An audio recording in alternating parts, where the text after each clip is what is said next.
대사증후군과 비만. 과거에는 잘 알려지지 않았던 대사증후군의 인지도가 최근 들어서 크게 상승하고 있는 것 같다. 의학문에서 대사증후군을 보다 자주 다루고 있는 것은 물론이고 일반 매체에서도 주목하고 있다. 미국 성인 3명 중에서 1명은 대사증후군을 겪고 있고 전체 성인의 약 90%에서 한 가지 이상의 대사증후군 징후를 가지고 있다. 대사증후군은 여러 장애가 동시에 복합적으로 나타나는 것을 말한다. 세계보건기구는 대사증후군을 두 가지 주요 기준으로 정하는데 고혈압, 이상지질혈증, 복부비만, 미세 단명료 두 가지를 가지고 있어야 하며, 둘째는 환자는 반드시 인슐린 저항성이 있어야 한다. 인슐린 저항성 플러스 다른 두 가지 증상 대사증후군이란 방정식이 성립하는 것이다.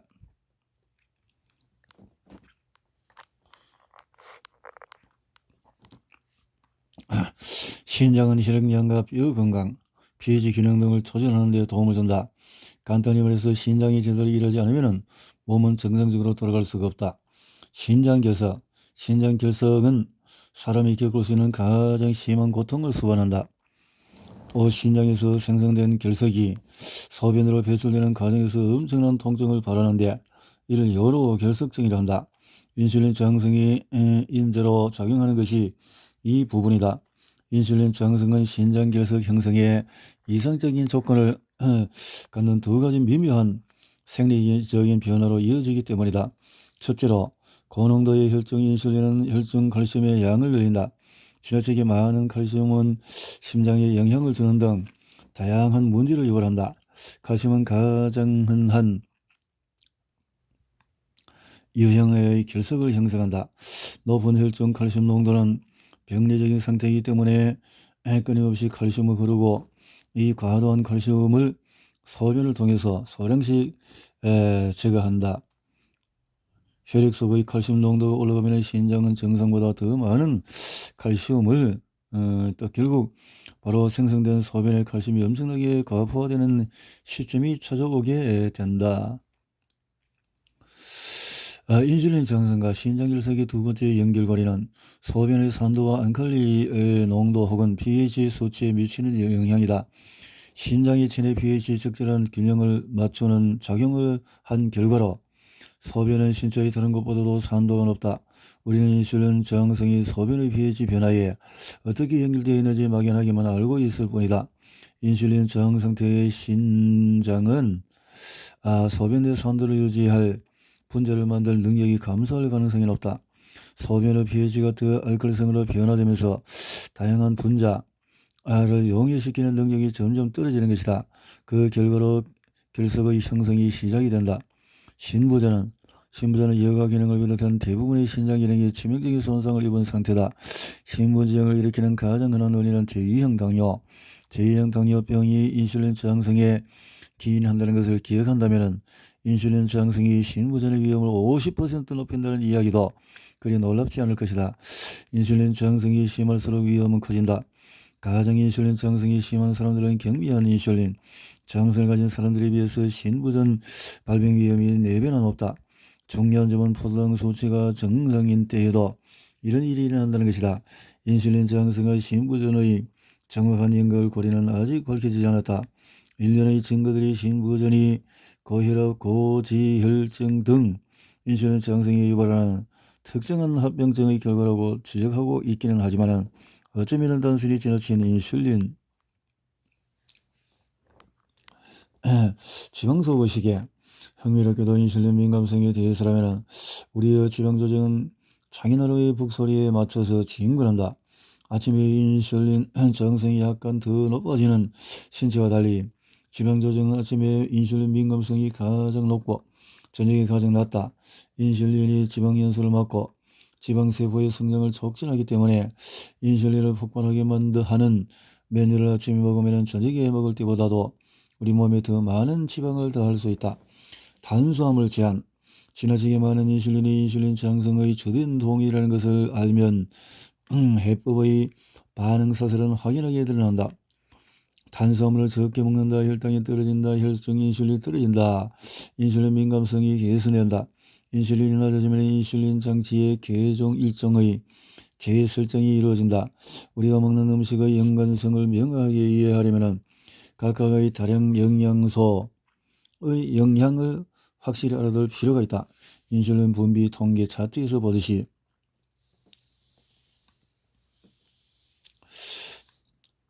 탄수화물 섭취와 인슐린 저항성은 1830년 초중반에 서유럽 전역에서 당뇨와 체중 조절을 위해서 탄수화물을 제한해야 한다는 것이 기정사실이었다. 1800년대도 이렇게 했네요. 그런데 어떤 이유로 인슐린 저항성과 제2형 당뇨병이 있는 사람들이 지방을 피하고 전분을 먹어야 한다는 지금의 조언으로 대체되는지 의문이지만 어쨌든 지침은 변화해 왔다. 단백질인 인슐린 섭취를 얼마나 높이나 단백질 섭취가 인슐린의 상당한 증가를 가져온다는 이론이 압도적인 지지를 받고 있지만 이것은 포도당 신생합성의 필요성에 따라 크게 달라진다. 포도당 신생합성은 포도당이 충분치 않을 때 간이 포도당을 만드는 과정을 말한다. 이렇듯 인체는 필요한 포도당을 스스로 만들어낼 수 있기 때문에 탄수화물을 섭취 않아도 문제가 없다. 고탄수화물 식이를 하는 사람이 단백질을 섭취할 경우에는 인슐린은 크게 상승하지만 탄수화물을 비교적 적게 먹는 사람의 경우는 이에 따른 인슐린 반응이 거의 혹은 전혀 없다. 이렇게 다른 인슐린 반응이 나타나는 것은 포도당 신생 합성의 필요 여부에 따른 것일 수도 있다. 포도당을 적게 섭취할 경우에 포도당 신생 합성을 통해 혈당을 완전히 정상으로 유지하면서 부족한 부분을 보완할 수가 있다. 영양 재개 증후군은 인칼륨과 같은 미네랄과 전해질의 혈중 수치가 지나치게 낮을 때 일어난다. 흥미롭게도 이런 위험한 전환은 너무 빨리, 너무 높게 치솟은 인슐린에 의해서 유발된다. 단식 기간 중에 포도당이 사용해서 멀어졌기 때문에 단식을 끝낸 직후에는 포도당과 인슐린의 급증을 부르는 탄수화물 가공식품을 지나치게 먹어서는 안 된다. 우리가 먹는 칼로리 먹는 시간은 인슐린 조절에 큰 영향을 미친다. 이제 그에 대해서 이야기해보자. 생체 리듬과 여명 현상. 우리 몸은 일어나고 잠드는 것보다도 훨씬 더 많은 기능에 적합한 리듬과 타이밍을 타고난다. 콜티솔이나 성장 호르몬 같은 강력한 호르몬들은 밤과 낮 동안의 밀물과 썰물처럼 주기적으로 움직인다. 인슐린도 이런 리듬을 따라간다. 먹지 않을 때에도 오전 5시 30분 정도면 인슐린 수치가 올라가기 시작하고 약 2시간 내에 다시 떨어지기 시작한다. 이렇게 인슐린 수치가 오르는 것은 약한 인슐린 저항 상태라는 것을 의미한다. 중요한 것은 수면 시간의 부족할 때에만 인슐린 수치가 오르는 것이 아니라는 점이다. 이런 상태는 매일 나타난다. 밤잠을 푹 잤을 때도 말이다. 이 같은 이른 아침의 인슐린 저항성을 여명현상이라고 부른다. 하루 3번 동일한 양의 포도당을 마신 사람들의 인슐린 수치를 측정한 무작위 대조건 연구에서는 인슐린 반응이 아침에 가장 높고 저녁이 낮은 것을 발견했다. 신체가 아침에 더 많은 인슐린을 필요한다는 것이고 반면에 카테코라민, 성장 호르몬 그리고 콜티솔처럼 수면제의 마지막에 최고조가 되는 호르몬들은 혈당을 높이는 작용을 한다. 이런 작용으로 인해서 인슐린이 제 역할을 하기 위해서는 더 열심히 일해야 한다. 이 말은 달리 말해서 인슐린 저항성이 유발된다는 뜻이기도 하다. 이런 작용으로 인해서 인슐린이 제 역할을 하기 위해서는 더 열심히 일해야 한다.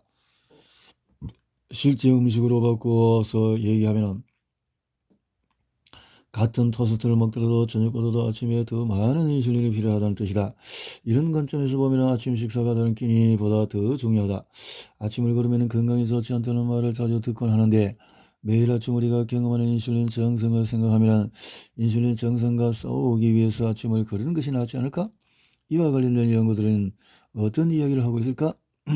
한 연구는 52명의 비만 여성을 대상으로 3개월 동안의 아침 먹는 그룹과 아침을 거르는 그룹으로 나눠서 체중 변화를 비교했는데 중요한 것은 식이 중재 과정에서 섭취한 칼로리는 실험 전보다도 적었으며 두 그룹은 동일한 칼로리를 섭취했다는 점이다. 모두가 체중이 감소했지만 연구 기간 동안에 아침을 먹은 사람들의 감량이 조금 더 많았다. 그렇지만 약 300명의 과체중 혹은 비만인 남성과 여성을 대상으로 4개월간의 차이를 추적한 비슷한 연구에서는 아침을 먹은 사람과 먹지 않은 사람의 차이를 발견하지 못했다. 이런 연구들은 해답보다는 의문을 더 많이 남긴다. 이런 실험들은 아침 식사가 체지방 감소에 긍정적인 영향을 주는지 아닌지 이야기해 주지 못한다. 내가 해줄 수 있는 말은 아침 식사를 하느냐 마느냐보다 아침으로 무엇을 먹느냐가 더 중요하다는 것 뿐이다. 잦은 식사, 고탄수화물 식이, 고인슐린, 또 단식이나 탄수화물 제한 식이, 글루카곤, 인슐린, 글루카곤, 지방 분해를 억제하고 또 지방 저장을 증가하고 간의 글리코겐 사용을 억제하고 간의 글리코겐 저장을 증가시키고 케톤제 생성 억제를 하고 자가 포식을 억제하고 고인슐린이 되면 그렇죠. 저인슐린이 되면은 고글루카곤이 되고 지방 분해, 지방 저장을 억제하고 간의 글루코겐 사용을 또 활성화시키고 간의 글루코겐 저장을 억제하고 케톤제 생성을 활성화하고 자가 포식을 활성화하고 인슐린이 적을 때 인슐린과 글루카곤은 대사의 관점에서는 동전의 양면이다. 인슐린이 몸 안에서 에너지를 절약하려고 노력하는 동안에 글루카곤의 에너지를 사용하고 싶어한다.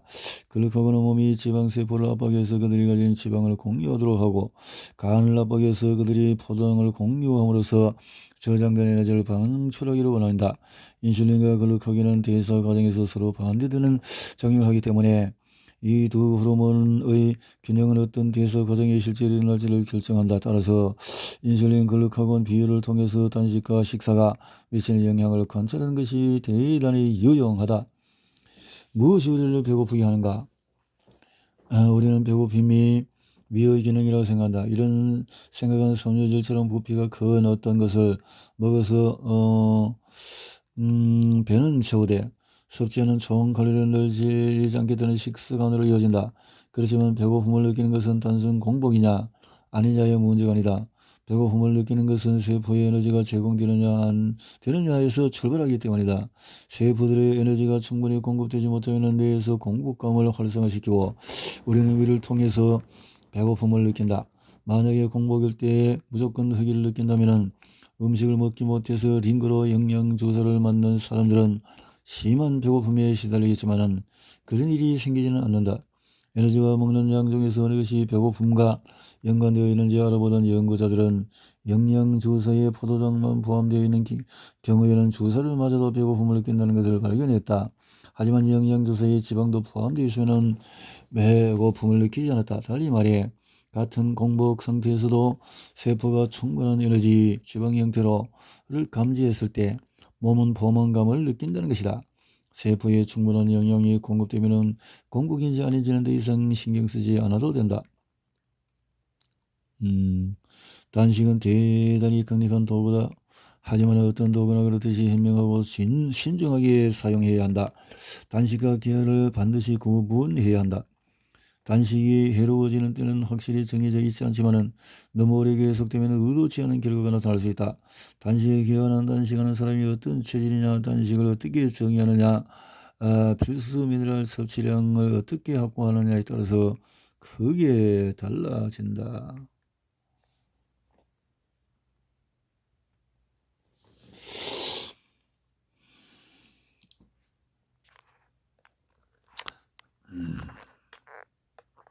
간헐적 단식 혹은 식이 제한 식이요법은 식사 시간은 중요한 문제다.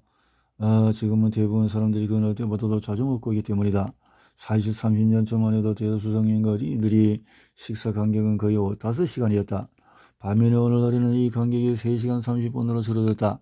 그나마도 간식은 계산에 넣지 않는 것이다. 보통 1980년대까지는 간식은 존재하지도 않았다. 다양한 식이요법에서는 공통적인 맥락은 언제, 얼마나 자주 먹을 것인가이다. 이에 대한 조언도 다양하다. 어떤 접근법은 하루에 2끼에서 3끼를 먹는 횟수를 줄이고 끼니 사이에도 충분한 간격을 두는 반면에 어떤 전략은 며칠간 정상적으로 식사를 한 뒤에 하루 동안 완전히 금식을 하라고 말한다. 이와 반대로 일부 식이요법은 하루에 6회에서 8회 소량의 식사를 권하기도 한다. 알다시피 식사할 때 특히 특정한 음식을 먹을 때 이 부분에 대해서는 이후에 다시 이야기할 것이다. 혈중 인슐린 수치는 포도당 수치를 조절할 수 있을 만큼 올라간다. 높아진 인슐린 수치는 인슐린 저항성 발생의 가장 관련성이 높은 요인이기 때문에 하루 중에서 인슐린이 낮게 유지되는 시간을 보장하는 식이 계획을 따르는 것이 현명한 일이다.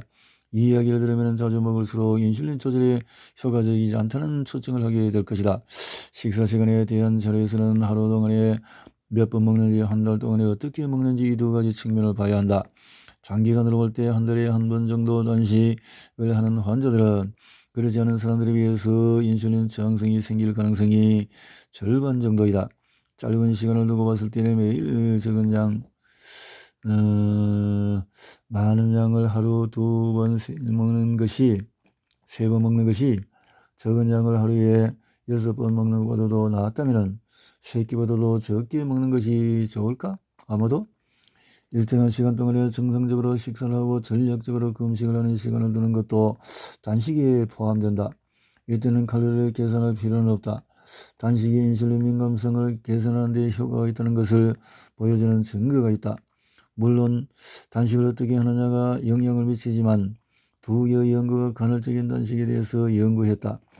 실험 대상자들에게 하루는 정상적인 식사를 하게 하고 다음 날에는 반드시 하루 종일 단식을 하도록 했다. 이렇게 2주간의 7번의 단식을 하게 만든 것이다. 두 연구는 모순되는 결과를 얻었다. 하나는 인슐린 민감성이 개선을 보인 반면에 다른 하나는 개선의 효과가 나타나지 않았다. 그에 관해서 인슐린 치료를 받는 제2형 당뇨병 환자에게 간헐적 단식을 실시한 최근의 연구는 자전 24시간 단식이 인슐린 민감성 개선에 대단히 효과적이어서 참가자들이 인슐린 사용을 중단할 수 있을 정도의 결과를 보였다. 실제로 한 환자는 단 5일 만에 투약을 중지하는 효과를 얻었다. 대체의 전략은 매일 특정한 시간에 식사를 하는 것이다. 아침과 점심만을 먹거나 점심과 저녁만을 먹는 식으로 말이다. 이런 시간 제한식의 연구에서 참가자들의 인슐린 민감성이 상당히 개선되었다. 담즙에서 돌이 형성되는 것은 보통 간이 지나치게 많은 콜레스테롤을 또 담락이 담즙을 장으로 충분히 보내지 않는 두 가지 경우에 일어난다. 인슐린 저항성은 이 두 가지 모두에 영향을 준다. 첫째, 콜레스테롤이 과다한 사용을 살펴보자. 담즙은 담즙의 비리 또 콜레스테롤 수치가 농도가 지나치게 높을 때 형성될 수 있다. 간은 수명이 또 혈구를 신체에 제거하는 임무를 맡고 있고 빌루비는 분해된 적혈구의 일부이다. 내가 아는 한 인슐린 저항성은 이것과 아무런 관련이 없다. 그렇지만 인슐린은 간 내의 콜레스테롤 생산 속도에 큰 영향을 미친다. 콜레스테롤이 혈액에 들어갈 수도 있고 담즙으로 이동해서 담낭에 저장될 수도 있다. 인슐린 저항성이 생겨 인슐린 농도가 올라가면 간은 정상보다 더 많은 콜레스테롤을 생산하기 시작하며 이 때문에 담즙에는 지나치게 콜레스테롤이 많아진다. 인체 대상의 여러 연구에서 인슐린 저항성이 담석의 가장 큰 위험 요소라는 것을 발견했다. 전 세계적으로 담석의 가장 흔한 형태는 콜레스테롤 담석이다. 동물 연구의 경우에 인슐린 저항성이 직접적으로 담석 형성을 한다는 증거가 있다. 한 연구에서 햄스터에게 이렇게 주입했더니 콜레스테롤 담석이 형성이 되었다. 그런데 인슐린은 담낭의 운동성을 떨어뜨리기 때문에 실제로 인슐린 저항성이 높은 사람일수록 담낭의 수축 기능이 떨어진다. 이와 같은 상대는 인슐린 저항성 진단을 받지 않은 사람의 경우도 일시적인 고인슐린 혈증 상태가 되면 생길 수 있다. 연구자들은 4시간의 인슐린 주입만으로 심한 고인슐린 혈증 상태를 만들어 담낭 기능을 저하시킬 수 있다는 연구 결과를 보여주었다. 같은 혈당 조절과 같은 수많은 영양소 대사를 조절하고 특정 독소를 혈액에서 제거하는 과정에서 꼭 필요한 장기이다. 그렇지만 혈액을 맑게 하는 일은 간에서 이루어지는 것이 아니다. 신장이 여가 임무의 많은 부분을 처리하는데 신장 역시 제대로 일을 하려면 정상적인 인슐린 기능이 필요하다. 담석과 지방은 어떤 관계가 있을까? 식이지방은 담석 형성을 막는 최고의 방법이다. 사람이 지방을 섭취하면 담낭은 내부를 비운다. 증가한 식이지방이 담낭의 운동성을 높이고 이것이 도로 형성을 막는다. 체중 감량을 위해서 저지방 저칼로리 식사를 지속하면 담석 형성의 위험이 높아지고 결국 담낭을 제거해야 될 수도 있다. 임신과 담석. 임신은 담즙 찌꺼기라고 불리는 진드한 담즙이 생길 위험을 높이며 이것은 담석 형성의 조기 경보라고 볼 수 있다. 흥미롭게도 임신이 끝나면 담즙 찌꺼기는 스스로 녹아 정상 농도가 되는데 임신 중에 인슐린 저항성이 악화되었다가 출산 후에 호전되는 것과 연관이 있다. 실제로 인슐린 저항성은 담즙 찌꺼기 발생의 가장 큰 예측 인자이며 임신과 관련한 담석 형성의 주된 원인이다.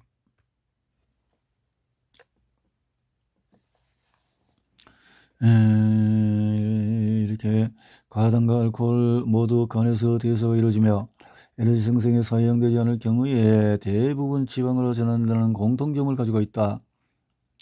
실제로 지나친 음주가 알코올성 지방간을 야기하는 것과 마찬가지로 과당 소주는 비알코올성 지방간의 강력한 원인으로 작용한다. 과당은 지방을 만들기에 매우 적합한 성분으로 일주일만 과당이 많아도 음식을 먹어도 간의 지방은 눈에 띄게 늘어난다. 2009년을 발표한 한 연구는 과당과 포도당의 내장 지방에 미치는 영향을 탐구했다. 연구 대상자들을 두 그룹으로 나눠서 각각 과당과 포도당이 함유된 음료를 공급하는 지방의 증거를 보였다. 흥미로운 것은 지방이 축적된 부위였다. 포도당을 마신 그룹은 피하 지방이 늘어난 반면에 과당을 마신 그룹은 내장 지방이 늘었다. 인류의 과당 소비량은 한 세대 전에 비해서 몇 배나 늘었다. 많은 사람이 과일 주스가 몸에 좋은 음료라고 생각하지만 불행히도 이런 오해 때문에 성인은 물론이고 어린이에게도 비알코올성 지방간이 증가하고 있다. 모든 과일 주스는 과당의 강력한 공급원이다. 아이에게 주스를 전에 한번 생각하기 바란다. 과일은 마시지 말고 그냥 먹도록 하자. 생과일은 섬유소가 많고 과당이 비교적 적어서 당뇨병에 걸릴 위험성이 낮기 때문이다. 당신 배 속의 초소형 양조장은 술을 전혀 마시지 않는데 알코올성 지방인 간이 생긴다면 실제 증거의 한 남성 과학자들은 우연히 연구 대상자가 술을 마시지 않는데도 몸은 금주 상태가 아니라는 사실을 발견했다. 술을 전혀 입에 대지 않았는데 혈중 알코올 농도가 만성적으로 높게 나타난 것이다. 그의 몸에는 포도당을 발효해서 고농도의 알코올을 생성시키는 특정한 장내 세균이 유난히 많았다. 이것이 지방간 발병에 기여했던 것이다. 똑같은 상황이 비알코올성 지방간이 발병하면 간에 염증이 생길 수 있고 만성이 되면 섬유 조직이 증식하는 간 섬유증이 된다. 비알코올성 지방간 환자의 절반은 섬유증이 발병한다. 그리고 비알코올성 지방간 환자의 20%는 간경화증으로 진행한다. 이후에 간부전, 간세포가 많이 죽어서 간의 기능이 극도로 저하된 상태, 물질 대사를 제대로 하지 못해서 혈액 속에 필요한 물질을 공급하지 못하고 해독 작용을 못해 유독 물질이 혈액 속에 그대로 남아있게 되므로 간성 혼수, 황달 복수, 출혈 따위가 나타난다. 간 부전이 되면 간 이식 외에는 치료 방법이 없다. 또 간 부전을 피했더라도 일부 간경화 환자들은 간암에 걸릴 수가 있다. C형 간염. 우리가 지금까지 다루었던 간 질환은 인슐린 저항성의 결과로 오랜 시간에 걸쳐서 진행하는 문제이다. 하지만 인슐린 저항성과 관계없이 바이러스에 의한 감염도 있다. 이런 경우 인슐린 저항성이 발병하는 관련이 없지만 감염을 악화시킬 수 있다는 증거가 존재한다. 예를 들어서 C형 간염 환자가 인슐린 저항성이 있는 경우에는 가장 심각한 정도의 섬유증을 경험한다. 더욱이 인슐린 저항성은 방바이러스 약물의 효과를 억제할 수도 있다. 인슐린과 담낭. 간 바로 아래에 위치한 담낭은 간의 조수격이다. 간과 담낭은 힘을 합쳐서 우리가 먹은 지방을 적절하게 소화시킨다. 담낭의 주된 업무는 간에서 만들어진 담즙을 저장하는 것이다. 담즙은 대부분 물이고 그 외에 소금, 빌리루빈, 수명이 더한 적혈구로 만들어지는 물질, 또 지방이 포함되어 있다. 이런 물질들은 모두 함께 작용해 장 속의 지방을 유화시킴으로써 지방이 몸속에 흡수될 수 있도록 한다. 담낭은 담즙의 저장소 역할을 해서 간이 필요한 만큼의 담즙을 이렇게. 당뇨병은 위마비증의 주된 원인이다. 당뇨병 환자의 위마비 증상은 당뇨병 합병증인 신경질환에 의해 특정 신경이 손상된 데서 비롯된 것으로 알려져 있다. 이 경우 위를 조절하는 미주신경이 손상되고 이로 인해서 수축과 연동운동을 촉진하기가 힘들어진다. 이런 신경 손상은 당뇨병의 특징인 과다한 혈중포도당의 결과일 가능성도 높지만 인슐린만으로도 영향을 줄 수가 있다. 한 연구에는 환자에게 인슐린을 주입해서 인위적인 고인슐린 혈중 인슐린 장성이 수반되는 것과 같은 상태를 만들었다. 그래서 음식이 장을 통과하는 시간이 40% 가깝게 느려진 것을 확인할 수가 있었다. 물론 장은 다른 장기에 도움이 없으면 스스로의 역할을 온전히 해낼 수가 없다.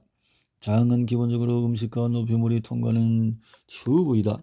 따라서 물질을 포도당을 몸 밖으로 배출하는 것의 불리한 이면은 흥미롭게도 장과 신장은 체내 포도당 조직에서 흔하게 공격을 받는 부위이고 포도당 조직에 문제가 생기면 인슐린에 영향을 미친다. 혈중 인슐린은 혈중 포도당 완전히 정속되어 있기 때문에 포도당이 올라가면 인슐린도 올라간다. 포도당과 인슐린을 조정하는 두 가지 계열의 약이 있다는 것은 상당히 흥미롭다. 한 가지 전략은 포도당 소화를 막아서 알파 이렇게 포도당이 장내에서 분해되지 않고 남아있게 함으로써 포도당이 혈액으로 유입되는 것을 차단하는 방식으로 장에서 작용한다. 불행히도 소화되지 않은 포도당은 3초정 설사라는 듣기만 해도 거북한 결과를 가져온다. 두 번째 전략은 인위적으로 신장이 혈당을 소변으로 배출하게 하여 혈액에서 포도당을 빼내는 것이다. 이 경우에는 슬프게도 포도당을 요로로 밀어내는 과정에서 포도당 때문에 또 이런 문제가 된다는 거죠. 장에서 영양소를 흡수하려면 전 단계에서 먼저 여러 장기들의 도움을 거쳐서 소화가 이루어져야 한다. 지금부터 장을 돕는 장기들에 대해서 알아볼 것이다. 인슐린과 간은 생리적인 처리 과정에서 얼마나 많이 관여하는 가를 기준으로 체내 장기에 순위를 매긴다면 간이 1위를 차지할 것이다. 간은 혈액에서 독소를 제거하고 오래된 혈구를 정리하고 비타민을 저장하고 영양대사를 진행하는 등 엄청나게 많은 역할을 하는 꼭 필요한 장기이다.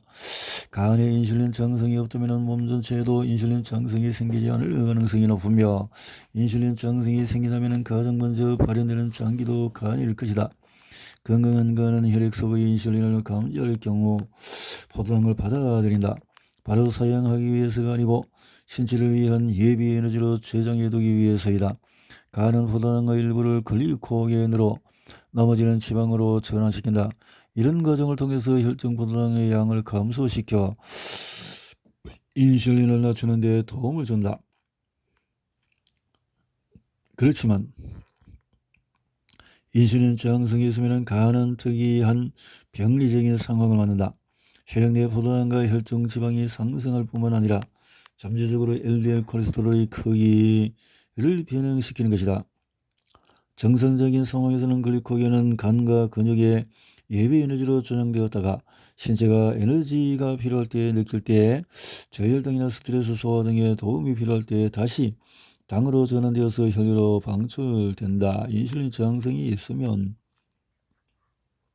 한계. 이런 연구의 큰 약점은 실험에 사용되는 식이섬유의 유형에 있다. 대부분의 식이섬유 실험에서 탄수화물에 함유된 섬유질이 아닌 구화검 형태의 식이섬유 보조제를 사용하기 때문이다. 구화검을 정상적인 식사 일부로 볼 수 어렵기 때문에 구화검을 고영양으로 섭취한 고섬유질 식이 결과에 근거해서 채소나 콩과 같은 다른 식이섬유원도 같은 결과를 낼 것이라고 추정할 수는 없다. 그럼에도 불구하고 주로 과일, 채소, 콩, 특정 곡류에서 섬유질을 얻는 고섬유질 다이어트를 6주간 진행한 인슐린 저항성 환자들은 인슐린 민감성이 눈에 띄게 개선되는 모습을 보였다. 민감성이 인슐린 저항성과 식이섬유의 관계를 통과하는 대부분의 연구에는 아쉬운 측면이 있다. 이들 연구는 섬유질을 늘리는 대신에 지방을 줄이므로 결국 저지방 식이의 패턴이 된다. 앞으로 간단히 살펴보겠지만 지방 섭취는 혈중 인슐린에 아무런 영향을 주지 않기 때문에 이런 연구를 통해서 저지방 고섬유질 식이가 고지방 고섬유질 식이보다 더 효과적인지 여부는 판단할 수가 없다. 특히 가공탄수화물이 식사의 많은 부분을 차지하게 됨에 따라 식이섬유가 필수 탄수화물로서 점점 더 중요하다는 대안적인 시각도 있다. 발표된 두 가지 보고서가 이 문제를 언급하고 있으나 아쉽게도 인슐린 저항성에 대해서는 다루지 않고 포도당 반응에만 집중하고 있다. 두 가지는 혈당 반응이 비슷했던 반면에 고섬유질 고지방빵은 포만감이 더 컸다. 안타깝게도 이 연구는 인슐린 수치를 평가하지 않았고 따라서 인슐린 저항성을 직접 언급하는 어떤 결론도 내릴 수가 없다. 두 번째 연구는 대상자들에게 일반적인 파스타, 자전자피가 든 파스타, 지방이 든 파스타, 자전자피와 지방이 든 파스타 이렇게 네 가지 유형의 파스타를 식사로 제공했다. 자전자피만으로는 탄수화물이 많은 파스타가 인슐린이나 포도당에 미치는 영향을 줄이는 데 아무런 영향을 하지 못했다.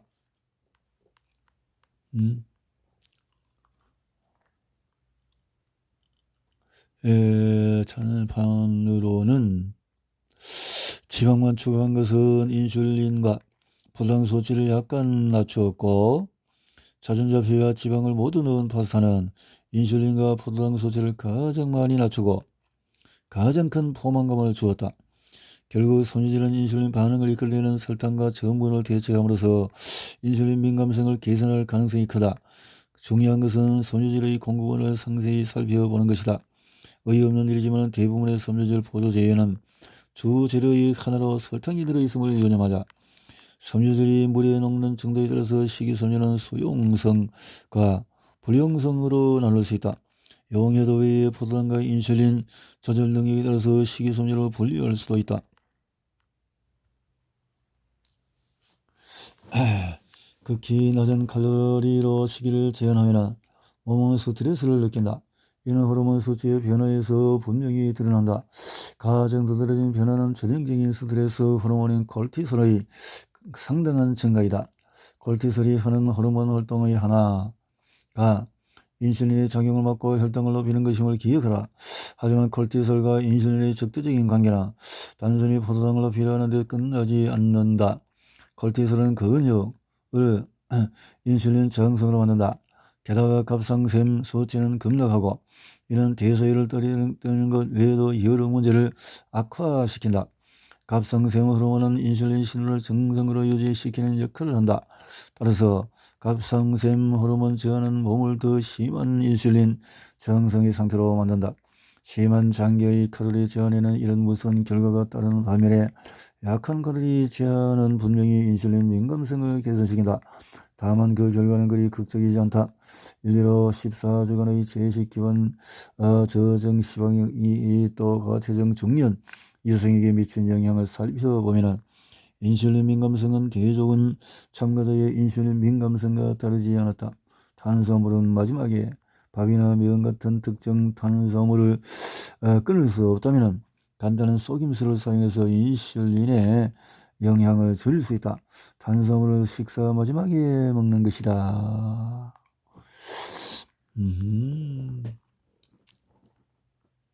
바꿔서 생각을 해야 되겠네요. 식이섬유 저지방 저칼로리 시에는 식이섬유가 많이 포함된다. 식이섬유는 현대의 건강식에서 꼭 필요한 존재로 여겨지기 때문이다. 많은 사람들이 식이섬유의 이로움을 이야기하지만 식이섬유가 인슐린 민감성에 어떤 영향을 하는지 해석하기 나름이다. 보편적으로는 식이섬유가 인슐린 민감성을 개선한다고들 말한다. 여러 역학 연구에서 식이섬유 섭취와 인슐린 민감성 개선 사이의 상관관계를 발견하였다. 그러나 임상 실험들의 결과는 엇갈리고 있다. 따라서 결과를 해석하려면 우선 인슐린 저항성 관점에서 철저한 검토가 필요하다. 설문지가 아닌 임상실험의 원인과 결과를 밝히는 데 도움이 되기 때문에 우리는 이런 실험실에서들에만 초점을 맞추기로 하겠다. 일부 연구자들은 비험자들이 식이섬유가 풍부한 식사를 했을 때 그렇지 않은 비험자보다도 포도당과 인슐린 수치가 낮다는 것을 발견했다. 하지만 이런 결과들 역시 비험자군에 따라서 달라진다. 예를 들어서 공복 인슐린 수치가 높은 남성들, 저섬유질 식사를 했을 때 비해서 고섬유질 식사를 했을 때 식후 혈중 인슐린 증가가 적었으나 정상 공복 인슐린 수치를 가진 남성들의 경우 인슐린 수치에 차이가 없었다. 장기간에 걸쳐서 관찰하면 결과는 더 혼란스러워진다.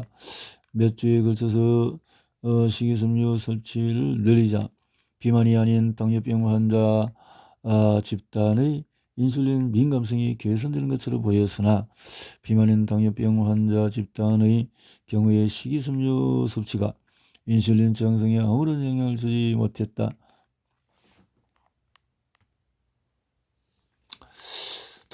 통풍은 관절의 요선 결정에 침착해서 염증이 발생하는 것인데 발목, 손가락, 손목, 사지, 요선은 정상적인 경우라면 신장에서 소변으로 배출되어 몸에서 인슐린 저항성은 이 과정을 변화시켜서 신장이 요산을 배출하지 않고 쌓아두게 만든다. 혈중 요산 수치가 높아지면서 요산이 관절에 침착되면 해당 부위가 붓는 등 전형적인 염증 반응을 일으킨다. 근육, 뼈, 피부의 역할에는 공통점이 있다. 실제 신체를 연결해서 하나의 서로 활동할 수 있게 하는 것이다. 이 연결 조직은 힘과 무결성을 유지하기 위해서 인슐린 착용을 필요로 한다. 그러나 이 덩치 큰 조직과 신축성이 있는 조직만 인슐린을 필요로 하는 것은 아니다. 지금까지 신체를 감싸고 움직이게 하는 조직에 대해서 살펴보았으니 이제는 인슐린 저항성이 우리 몸에 영양을 공급하고 정화시키는 조직을 어떻게 변화시키는지 알아보도록 하자. 하나의 문제는 해결했지만 다른 문제를 유발하는 글루코사민, 골관절 통증으로 고생하는 많은 사람이 몇 가지 형태의 글루코사민을 복용한다. 글루코사민은 관절 건강에 도움을 주고 관절 통증을 완화시킬 수 있지만 그 근거는 모호하다. 반면에 글루코사민이 관절 건강을 개선하는 측면이 있지만 인슐린 저항성을 증가시킬 가능성이 높다는 사실이 인간 쥐를 대상으로 한 실험에서 입증되었다.